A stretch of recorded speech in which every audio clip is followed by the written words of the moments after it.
Salut à tous et à tous, c'est Comics Force, j'espère que vous allez bien, pour ma part ça va très bien. J'espère que vous avez passé de bonnes fêtes, de bons réveillons à ceux qui l'ont fait. Pour ma part, voilà, je ne fais pas cette fête, mais j'espère en tout cas que vous c'est bien passé, que vous avez été gâtés en termes de comics à Noël. N'hésitez pas à me dire dans les commentaires ce que vous avez eu, si vous en avez eu, ou alors qu'est-ce que vous allez vous acheter pour Noël. Je sais que certains se font des cadeaux eux-mêmes et vous avez totalement raison. Aujourd'hui, deuxième épisode du coup de ce calendrier de l'après, on va parler d'un comics One Bad Day. Alors ça fait longtemps que je les ai achetés, j'en ai 4 et j'ai voulu, enfin je me souviens, je savais pas quoi lire, j'avais trop de comics à lire, du coup je savais pas quoi lire, ça m'arrive souvent. Du coup je me suis dit allez, je vais me faire ça, un petit comics rapide à faire. Donc c'est la VO, hein, c'est l'édition VO, c'est à peu près, c'est quoi, 60 pages? Même pas, quarantaine, soixantaine de pages peut-être, ouais. Je parle que de comics, hein, il n'y a pas de pub dedans.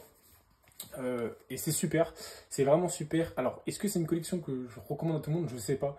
Moi, pour l'exemple, j'ai lu celui de Catwoman, dont on va parler aujourd'hui, de Willow Wilson et de Jamie McKelvey au dessin. Je n'ai jamais lu un seul truc sur Catwoman. Je sais juste que Catwoman, c'est une héros, enfin non, c'est même pas, c'est une vilaine, mais pas vraiment une vilaine parce qu'elle a une relation avec Batman. Je sais que dans certains récits, elle a une relation avec Batman. Je sais que je crois qu'elle a déjà même été mariée avec Batman, mais que de base, elle est connue parce qu'elle vole. Elle est plus du côté de la barrière des méchantes que des gentils, mais elle n'est pas totalement méchante. Voilà ce que je sais d'elle. Je sais qu'elle s'appelle Selina Kyle, un truc comme ça. C'est tout ce que je savais d'elle. Voilà. Donc, les One Bad Day, c'est quoi? En gros, ça, comme le titre One Bad Day, donc c'est un mauvais jour. C'est comment en un mauvais jour, c'est une expression d'ailleurs anglaise qui existe depuis très longtemps, c'est comment en un mauvais jour quelqu'un peut vriller. Voilà. Comment une personne, elle peut vriller, qu'est-ce qui peut faire vriller une personne qui de base, tout allait bien ou non d'ailleurs, parce que certaines personnes c'est un jour qui fait vriller parce que c'est vraiment la goutte d'eau qui fait déborder le vase, d'autres gens c'est vraiment un jour qui leur enlève tout. Donc c'est vraiment d'être différent. Et là, pour ce récit, on va d'abord poser un environnement sur la vie de Selina Kyle. On nous dit simplement que c'est une personne. Alors là, on a celle adulte. Je ne sais pas si c'est canon, si c'est tout le temps comme ça, son origin story. Je ne sais pas.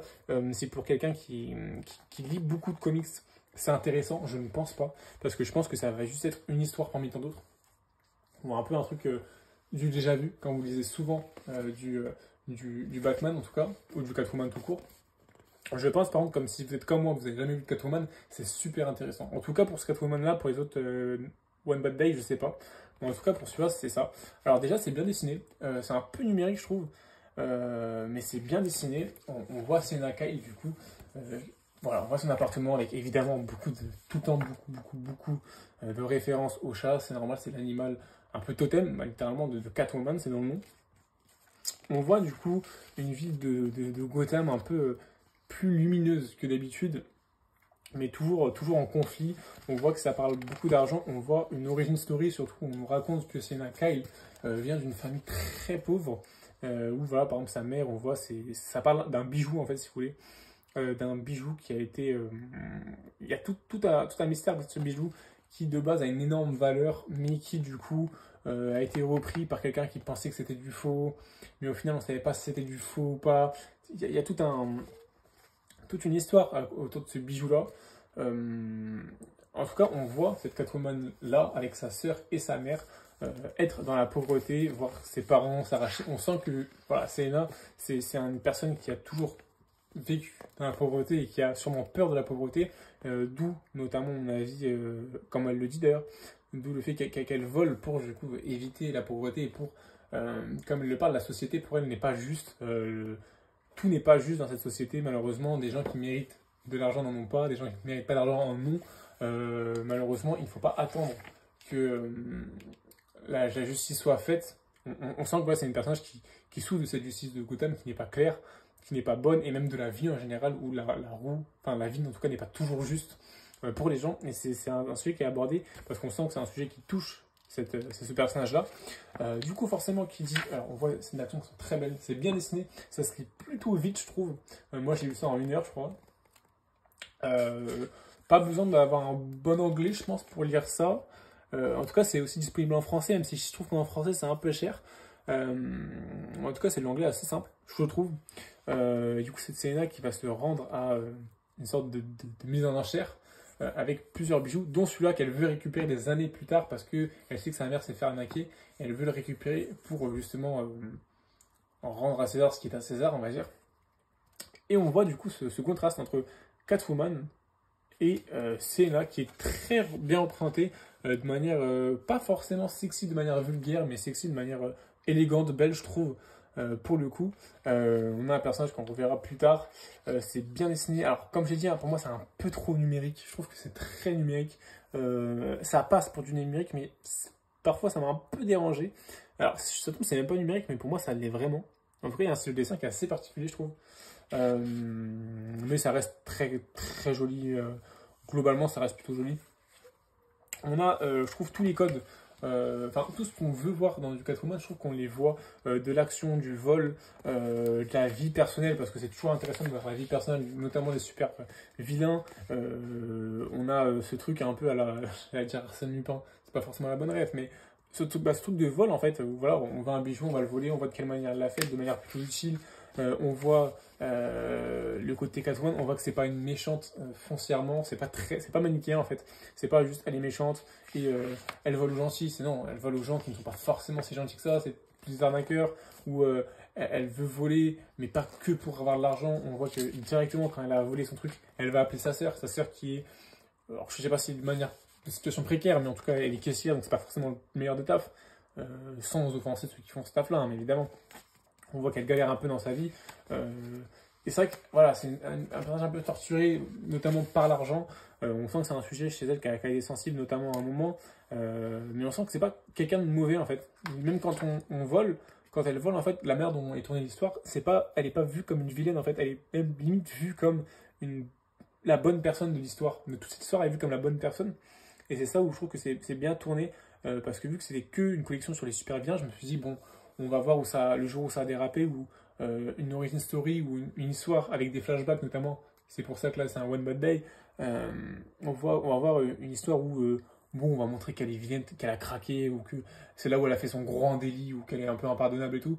Et en fait, c'est pas du tout le cas. C'est juste le fait où, en fait, on se rend compte qu'elle fait ça, mais que dans le fond, en fait, même pas forcément dans le fond, mais ça se voit directement que c'est pas une mauvaise personne. Alors certes, qu'il y a des penchants qui ne sont pas légaux, il faut le dire, c'est pas une mère qui utilise les procédés légaux, mais en tout cas, c'est pas une mauvaise personne. On voit toute cette quête avec l'argent, elle se rappelle de personne, enfin, des paroles de la personne qu'elle a croisée, elle se rend compte que c'est elle, la vilaine, elle, cette arnaqueuse, c'est cette vieille dame. Et qu'est-ce qui manquait à un récit de Catwoman? C'est le Batman, c'est le Bruce Wayne. Et je trouve que cette relation, enfin la relation Catwoman-Batman, alors je sais pas si c'est que moi parce que je suis débutant en Catwoman, que je la connais pas, mais je trouve qu'elle est super bien. On ressent vraiment l'intensité de la relation, et on sent vraiment, ouais, on sent l'intensité de la relation, et je trouve on s'y prend directement dedans en quelques pages. On la voit là, on voit qu'il y a directement un baiser 2 pages après, mais on sent que c'est vraiment un truc intense, et comme c'est décrit en fait, c'est un truc passionnel où les deux en fait, c'est un truc qui peuvent pas s'en empêcher. C'est vraiment une belle relation, c'est une relation protectrice de la part de Batman, parce que comme lui il le sait aussi, c'est pas une mauvaise personne, très loin de là, Selena, même s'il est quand même là pour vérifier, parce qu'elle n'utilise pas la bonne justice selon lui, comme il le dit. Mais en tout cas, on sent que c'est vraiment, vraiment un bon truc entre les deux. Il y a une très bonne relation, une très bonne alchimie, et c'est super bien retranscrit. Et c'est pour ça que je trouve que pour un One Bad Day, pour un one-shot à une dizaine de pages, bah, je trouve ça super.